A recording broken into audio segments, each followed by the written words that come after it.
ஸ்ரீமாத்ரே நமக. நான் ஜனனி. 1 மினிட்ல மாவிளக்கு பண்ணலாமா? ஆடி மாதம் ஆனாலே அம்மன் கோவிலில் கொண்டாட்டம் தான்.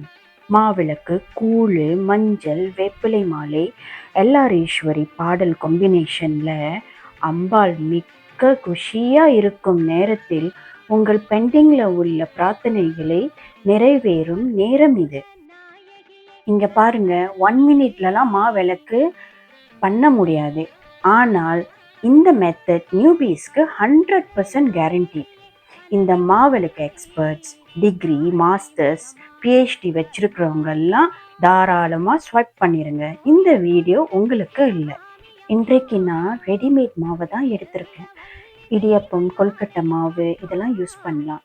பேசிக்கலி ஒரு அரிசி மாவு தான் நம்மளுக்கு தேவைப்படும். இந்த 2 கப் மாவு எடுத்து அடுப்பில் போட்டு மிதமான சூடு வர வரைக்கும் ஸ்லோ ஃபயரில் அப்படியே நைஸாக வதக்கிக்கணும். தேவையான பொருள் மாவு 2 கப் நான் சொல்லிட்டேன். சுத்தமான தண்ணீர் வச்சுக்கோங்க. ஏலக்காய் சுக்கு பொடி பண்ணி வச்சுக்கோங்க. நெய், சுத்தமான நெய் உருக்கி வச்சுக்கோங்க.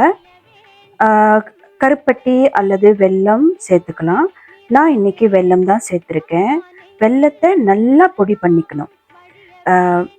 ஃபாஸ்ட்டாக பண்ணணும்னு சொல்லிட்டு பிளெண்டர்லலாம் போட்டுறாதீங்க. அப்புறம் உங்களுக்கு அது அந்த பிளெண்டரோட சூடுக்கு அப்படியே பொடியாகி அப்படியே இறுகி ஒரு மாதிரி வந்துடும். அப்புறம் நீங்கள் அந்த மாவிளக்க பிடிக்க முடியாது. வதக்கி வச்ச மாவுக்குள்ள ஏலக்காய் சுக்கு பொடி சேர்த்துக்கோங்க. வெல்லம் சேர்த்து கொஞ்சமாக நெய் கலந்துக்குங்க. நல்லா பிணைஞ்சு கொடுத்துக்குங்க. கொஞ்சம் கொஞ்சமாக தண்ணீர் சேர்த்துக்குங்க. சப்பாத்தி மாவு அளவுக்கு பிணைந்து கொள்ளவும். இந்த பதத்துக்கு வரணும். ஒருத்தங்களுக்கு கைச்சூடு வெவ்வேறு மாதிரி. உங்கள் கைக்கு தகுந்தாப்புல வெல்லம் கரையும், மாவும் இலகி வரும். அதனால் அவசரப்பட்டு நெய் அதிகமாக சேர்த்து விடாதீங்க. முதல் மெத்தட், ஒரு சின்ன கிண்ணத்தில் உருண்டையாக மாவு பிடிச்சிக்குங்க. அந்த கிண்ணத்தில் நான் செய்கிற மாதிரி விளக்கு பிடிச்சிக்கலாம். இது வீட்டு பூஜைக்கு சரி வரும். ஏன்னா கோவிலில் வைத்தால் கிண்ணம் திருப்பி வராது. இரண்டாவது மெத்தட், இந்த உருண்டையான மண் பானையில் பிடித்து கொள்ளலாம்.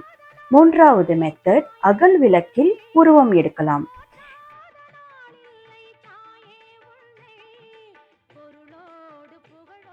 இது எப்போதும் மாவு பிடிக்கும் முறைதான். விரிசல் விட்டால் கொஞ்சம் தண்ணீர் தொட்டு ஷேப் எடுத்துக்குங்க. உங்கள் விரல் தடம் அதிகமாக விழாமல் பார்த்துக்குங்க. தண்ணீர் தொட்டு சரி செய்து கொள்ளவும். பிரார்த்தனை விளக்கு கீழ் ஹிருதய கமல கோலம் போடுவது ரொம்பவே விசேஷம். உங்களுக்கு ஹிருதய கமல கோலம் பதிவு வேண்டுமானால் ஹிருதய கமலம் என்று கொமெண்ட்ல போடுங்க. நான் உங்களுக்கு ஒரு பதிவு செய்து வைக்கிறேன்.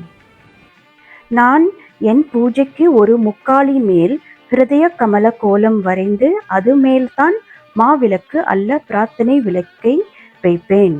நீங்கள் ஒரு தட்டில் கூட வைக்கலாம். கோவில்களில் ஏற்றும் பொழுது ஒரு தொன்னையில் மஞ்சள் அரிசி அல்ல உதிரி பூக்கள் மேல் ஏற்றலாம். வெற்றிலை அல்ல மஞ்சள் இலை மேல் கூட ஏற்றலாம். அலுமினியம், எவர் சில்வர் தட்டில் ஏற்றுவதை தவிர்க்கணும். விளக்கேற்றும் பொழுது ஒரு ஊதுபத்தியில் அல்லது வேறொரு விளக்கிலிருந்து ஏற்றுவது நல்லது. மேட்ச்ஸ்டிக், லைட்டர் எல்லாம் உபயோகப்படுத்தாதீங்க ஃப்ரெண்ட்ஸ். சர்வ மங்கள மாங்கல்யே மந்திரம் சொல்லி விளக்கு ஏற்றவும். All the best friends. உங்கள் சக்ஸஸ் ஸ்டோரியை எனக்கு கமெண்ட்ல சொல்லுங்கள். வேறு ஏதாவது கேள்விகள் இருந்தால் கேளுங்க, நான் விளக்கம் சொல்கிறேன். வீடியோவை லைக் பண்ணுங்கள், ஷேர் பண்ணுங்கள். உங்கள் சப்போர்ட் எங்களுக்கு பெரிய மோட்டிவேஷன் ஃப்ரெண்ட்ஸ். ஸ்ரீமாத்ரே நமக.